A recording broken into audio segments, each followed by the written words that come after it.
Una de las reflexiones que ha venido tomando fuerza es ¿qué es más importante? ¿El consumo o la compra? En uno de los programas que hicimos sobre los postulados del marketing en relación con el consumidor, dijimos que el consumo precede a la compra. ¿Será esto cierto?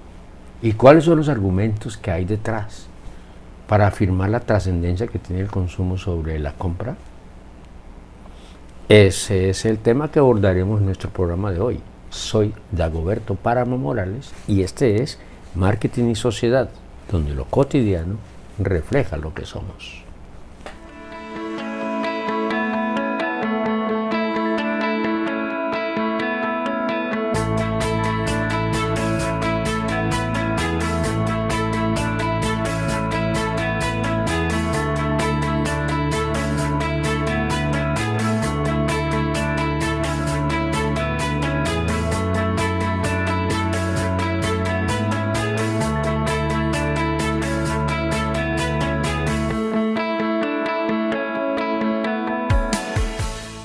Cuando hicimos un programa sobre el fenómeno de consumo y otro sobre los postulados del marketing, enfatizamos la trascendencia que tiene el consumo.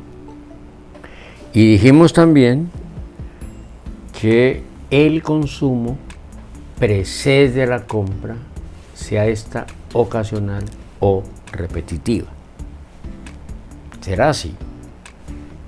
Reflexionemos. Cuando hablamos del consumo, estamos hablando del acto físico de usar un producto y disfrutarlo.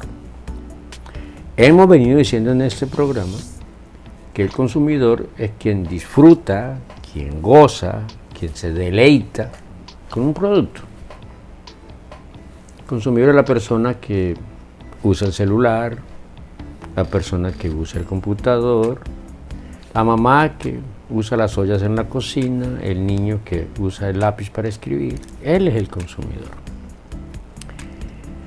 Y no siempre ese consumidor es el comprador.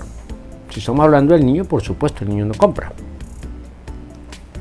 El niño solamente va a disfrutar lo que los adultos le adquieren, le regalan incluso, le compran para suplir sus necesidades. ¿Qué es lo que quiere decir que el consumo precede a la compra?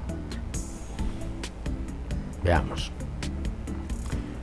En algunos productos, el acto físico de comprar es primero y el acto físico de consumir es después.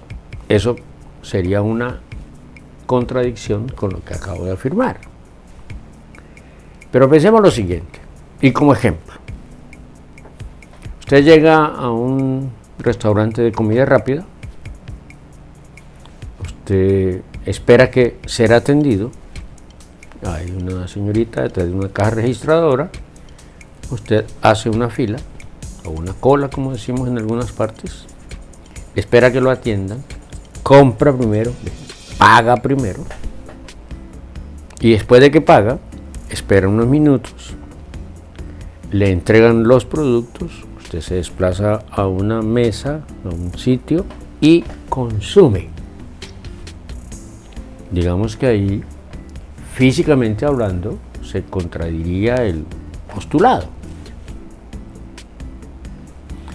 Pero la razón que hay que pensar y la reflexión que hay que hacer y la pregunta que hay que responder es por qué usted hace la fila y espera para comprar el producto. La única razón por la que usted lo hace es porque usted acostumbra a consumir ese tipo de producto. Es decir, la motivación que lo lleva a usted a hacer la compra es el consumo. Si usted no consumiese, no se sometería a hacer esa espera, a ser atendido y después a sentarse a comer. No es que usted compra primero y después piensa si va a consumir o no. No. La razón es que usted compra porque usted consume. Eso es lo que explica el cambio tan dinámico que el marketing ha tenido. En la década de los 60, cuando empezó a estructurarse el concepto de marketing, que también ya discutimos en este canal, el consumidor era una persona pasiva que esperaba ser atendido. Y entonces la empresa fabricaba y después buscaba quien fuese a consumir. Es decir, el proceso era producción, distribución y consumo. Primero se pensaba en la producción, incluso producto de los desarrollos tecnológicos y estas cosas, usted producía y luego buscaba a quien consumía. Hoy las condiciones son diferentes. Hoy solo se produce lo que es consumible. Eso es lo que explica por qué en algunas culturas no se consumen cierto tipo de productos que en otras sí. E incluso que tienen que ver con la ingestión de cierto tipo de alimentos. En algunas culturas se consume con ingredientes muy picantes, en otras no. Entonces, en esa donde se consumen picantes, usted va a un mercado y compra los picantes y se los pone como ingrediente a la comida, como en el caso mexicano o incluso en el caso de algunas regiones peruanas. Pero en el caso colombiano y otros países del área, usted no va a hacer esas compras porque no consume ese tipo de productos. Las empresas hoy solo producen lo que es consumible, porque el proceso cambió. De hecho, la ecuación se invirtió. Aquella que era producción, distribución y consumo, ahora es consumo, distribución y producción. Entonces, cuando decimos que el consumo precede a la compra, lo que estamos tratando de decir es que solo adquirimos aquellos productos que consumimos, incluso así sea que nunca los probemos. Pero en la sociedad el producto es aprobado su consumo. Y sobre todo porque, aunque yo no haya probado cierto tipo de productos, si la sociedad no los aprueba como consumibles, simplemente yo no los voy a consumir. Y como no los voy a consumir, no los voy a comprar. Puedo dar un ejemplo, tal vez dos muy sencillos. Uno, en algunas personas usted le pregunta, ¿a usted le gusta el conejo? Y dice no. Y usted le pregunta, ¿lo ha probado? Y le dice no. Entonces uno se pregunta, ¿por qué dice que no le gusta si no lo ha probado? La razón por la que dice que no le gusta es porque culturalmente hablando, en ese mundo, los conejos no son consumibles. Como no son consumibles, no son transables, es decir, no son comprables. En algunas regiones de los Andes latinoamericanos se consume un animalito que se llama cuy. En los Andes peruanos, en la parte sur colombiana, en Ecuador, y consumen muchísimo. En una buena parte de Colombia no. Entonces, usted llega a un país de estos y seguramente usted no va a decir, véndame un cuy, porque usted no lo consume. En la cultura nuestra no se consume. Y entonces al no consumirlo en la cultura no es sujeto de ser comprable. Eso quiere decir que solo adquirimos los productos que son consumibles. Y solo son consumibles aquellos que la sociedad, que la cultura los admite y los ha convertido en consumibles. Eso es lo que explica por qué uno puede decir de manera sencilla que un objeto puede ser 2 o 3 productos al mismo tiempo, dependiendo de las consideraciones culturales que están detrás de su consumo. Un ejemplo sencillo es que en los países latinoamericanos tener un Mercedes-Benz es es un producto, es un objeto que tiene la connotación de ser producto para la gente de élite, la gente de recursos económicos suficientes o de gran capacidad de endeudamiento. Es decir, da un estatus, da un prestigio el adquirir ese tipo de producto. Sin embargo, usted está en algunos países europeos y usted tiene un Mercedes-Benz y allá son utilizados muchos de ellos para taxis. El mismo objeto, conjunto de llanta, de motor, cabina, etcétera, allá es un producto y acá es otro, porque las connotaciones culturales de su consumo son diferentes. Entonces, para que un producto se compre, es necesario que culturalmente hablando sea consumible. Y sea consumible y no le haga mal al ciudadano o al consumidor, sea que le haga daño físicamente o social o psicológicamente. De tal manera entonces que los productos se consumen o se adquieren porque son consumibles. Y esto nos lleva a una preciosa conclusión.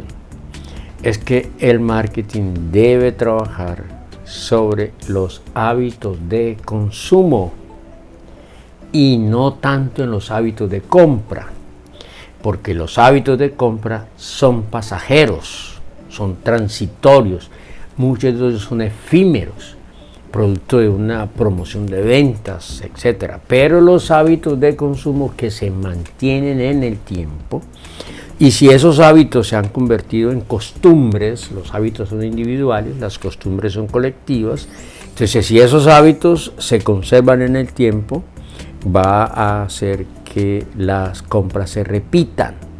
Y esas compras solo se repetirán entonces si ese consumo está siendo satisfactorio. Por eso ese postulado es vital para trazar estrategias de marketing para comprender y satisfacer a los consumidores. Repito, hay algunos casos en que usted primero compra y luego consume, físicamente hablando. Pero no nos estamos refiriendo al acto físico, estamos haciendo referencia al ritual. Solo se hace el ritual de compra si hay un ritual de consumo previo, ya sea aprendido por quien va a adquirir un producto o que el conjunto de la sociedad lo admita. No es extraño para algunos países latinoamericanos, por ejemplo, la venta de sushi, que de alguna manera es un pescado crudo. En estas culturas gastronómicas latinoamericanas no se acostumbra a consumirlo. Entonces el proceso de habituar a las personas que lo consumieran tomó un tiempo. Y a pesar del tiempo que ha tomado, no se ha generalizado, no se ha popularizado. Entonces hay muchas personas que no van a ir a un restaurante a comprar un sushi cuando no lo consumen. Y sobre todo en este caso porque cuando los productos en su simbolismo y en su significado en el seno de la sociedad chocan, se estrellan contra los patrones y los valores culturales y las costumbres, muchas veces nunca van a entrar, o si logran penetrar esos mercados lo hacen tan paulatinamente que termina siendo una operación no rentable. Por eso el consumo precede a la compra, sea esta ocasional o repetitiva. Por esa razón es que ese postulado cada día adquiere mayor fuerza, cada vez es más aplicado, porque ha hecho que las empresas entiendan la enorme trascendencia que el consumo juega en una sociedad. Si no hay consumo o si no hay una visión positiva del consumo de cierto tipo de productos, la sociedad no los va a comprar. Por esa razón es que el consumo es absolutamente determinante para el éxito de las empresas. Y si usted entiende este postulado, el día que lo va a aplicar, usted va a confirmar lo que estoy tratando de reflexionar en este programa, sobre todo porque a veces muchas empresas que no tienen una gran orientación al mercado, es decir, no practican mucho el marketing, sino están orientadas a las ventas, presionan la compra permanentemente con una gran cantidad de ofertas, pero muchas de esas ofertas y muchos de esos esfuerzos se pierden porque la gente no consume los productos. Si la empresa entiende esto, entonces va a hacer muchos esfuerzos de marketing para que las personas adquieran el hábito de consumo. Si logramos, entre otras cosas, que ese hábito de consumo se convierta en un ritual de consumo, o sea, en algo que se hace de manera secuencialmente episódica, se hace de manera repetitiva, etc. Si usted logra generar incluso una dependencia de esa marca con ese ritual, las compras vienen solas. Por eso, no enfatice tanto la compra, enfatice el consumo. Espero que esta nueva reflexión sobre un tema apasionante, como el del consumo y la compra, sirva para que las empresas, sobre todo aquellas que tienen contacto con los consumidores finales, entiendan la trascendencia que tiene el consumo frente a la compra. Les agradezco mucho que me hayan acompañado en este programa y espero verlos en futuras emisiones. Muchas gracias.